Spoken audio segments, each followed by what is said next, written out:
Do you have sensory overload? Sensory overload is when you get too much information from your senses and your brain can't sort or process it.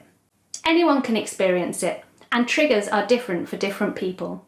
Your brain receives information from your senses, processes it, and tells you how to react.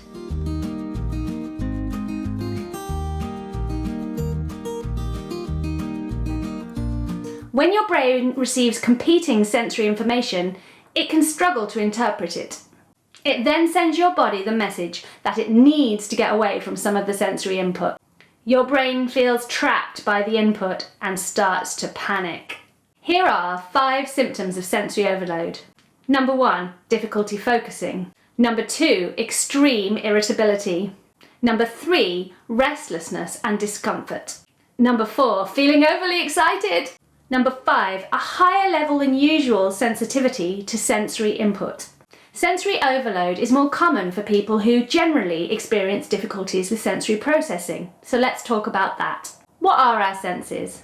Touch, sight, hearing, taste, smell, vestibular, which is a fancy name for balance, proprioception, which is a fancy name for body awareness, and interoception, which is our body's experience of our internal processes, like when your tummy rumbles because you're hungry. People with sensory processing difficulties under or over-register sensory input.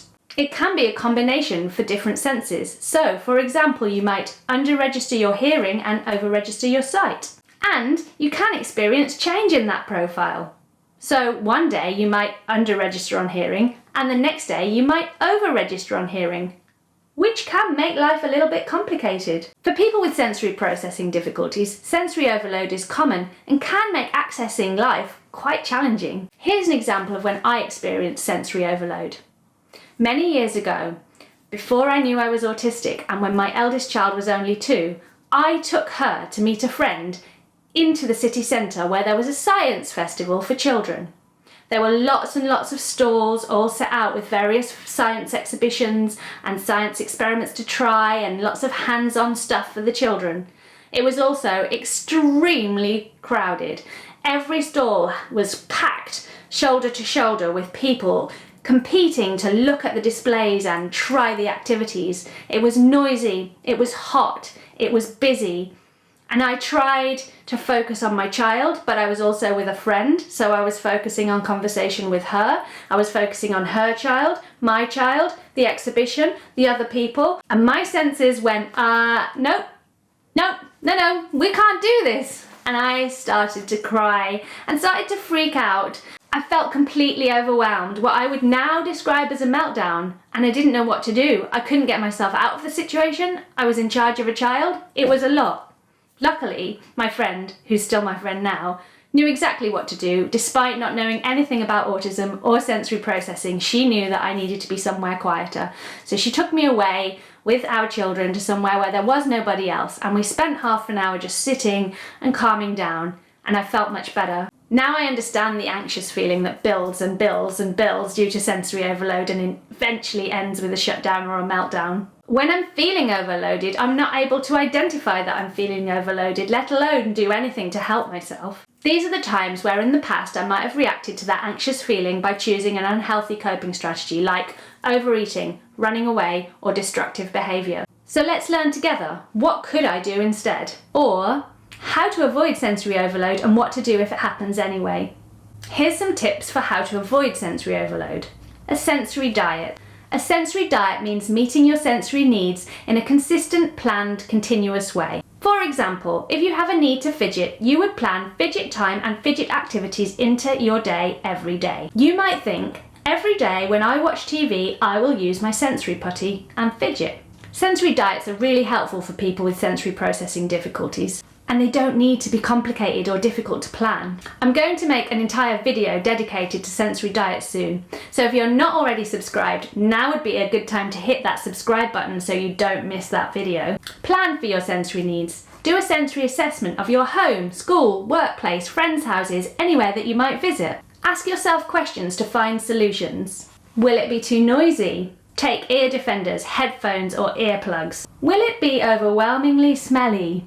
Take a handkerchief with a smell you prefer so you can use that whenever it gets too much and time limit the experience. Will there be bright lighting? Take sunglasses and a hoodie. Learn about your sensory profile and needs and learn to plan around them. Well, okay, but what happens if I experience sensory overload anyway? Then it's time for an emergency exit plan. Get yourself away from the sensory experience to somewhere less intense. If possible, leave and go home. Sometimes that's not possible, in which case I've found that my car and public toilets can be good places to hide. Do something calming. This might be a fiddle toy or some peaceful music that switches everything off for you. Find something that you can have with you that will help to calm you down when you need to activate the emergency escape plan. If possible, go home and spend some time recovering. Get yourself under your weighted blanket, switch on the TV, turn on the sensory lights, put on the music, or go in the cupboard, whatever it is that brings your system back to regulated. Go home and spend some time doing that. If you can't go home, take the time out that you need to calm yourself down as much as possible until you're ready and able to face the situation again, and then leave as soon as you possibly can. Side note, sometimes it can be hard to notice when we're reaching sensory overload for ourselves. If you have a parent, a partner, or friends who regularly go out with you, you could teach them your warning signs and ask them to help you implement an emergency exit plan on your behalf when needed. If you have experienced sensory overload, if possible, give yourself a couple of days to recover from it and reach your baseline. For me, if I've had a sensory overload experience and I put myself back into a situation where I'm going to get overloaded too soon, then the second sensory overload experience can be even worse than the first, and I can set myself up for a cycle of this happening. So I need to take the time that I need to fully reach my baseline before I can put myself in those situations again. I hope you've enjoyed this video. If you have, please hit the like button. Don't forget to subscribe. And if you'd like to take one step further in supporting me as a content creator, then please consider joining my club, The Purple People. Click the join button on my channel to find out more. Bye!